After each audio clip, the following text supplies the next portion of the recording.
بسم اللہ الرحمن الرحیم۔ انتہائی قابل غور بات۔ عرب ممالک میں رہنے کا سب سے بڑا فائدہ یہ ہے کہ آپ کو عربی زبان آ جاتی ہے، اور عربی زبان آ جائے تو کسی حد تک قرآن سمجھ آنا شروع ہو جاتا ہے۔ قرآن تو آپ ترجمے کے ذریعے بھی پڑھ سکتے ہیں، لیکن لہجے آپ ترجمے سے نہیں پڑھ سکتے، نہ ہی سمجھ سکتے ہیں۔ لہجے آپ کو عربیوں ہی سے سمجھ آئیں گے، اہل زبان سے ہی سمجھ آئیں گے۔ جیسا کہ میرے اسٹور میں ایک دن کچھ بچے اپنے والدین کے ساتھ آئے۔ والدین شاپنگ کر کے بل پے کر کے جانے لگے۔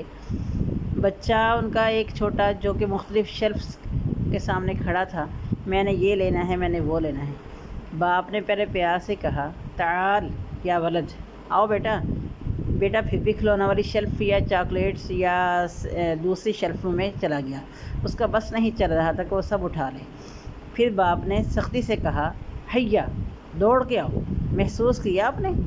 جب تھوڑا سا سختی سے کہنا ہو تو لہجہ تھوڑا حتمی کرنا ہوتا ہے، تو الفاظ بدل جاتے ہیں۔ تعالی کی جگہ پہ ہیا آ گیا، اور تعال کے بعد پھر گنجائش ہے، ہیا کے بعد تو گنجائش ہی نہیں۔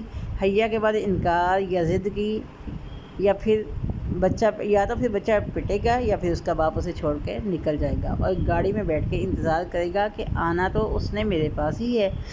اسی طرح سارا دن ہم دنیا کمانے میں لگے ہوتے ہیں، یہ لیں وہ کمائیں، یہ دیکھیں وہ دیکھیں۔ 5 بار حیا علی الصلاۃ، حیا علی الفلاح کی آواز کان میں پڑتی ہے تو عربی سے نابلد لوگوں کو سمجھ ہی نہیں آتی کہ یہ کون سا لہجہ ہے اور کس قدر سختی سے بلایا جا رہا ہے، اور اسے حیا کی ندا کے انکار کی صورت میں کیا کیا نتائج بھگتنا پڑ سکتے ہیں۔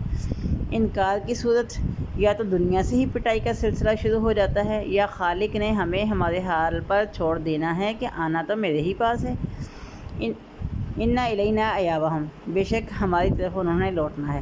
ثم ان علینا حسابہم، پھر بے شک ہمارے ذمے ان کا حساب ہے۔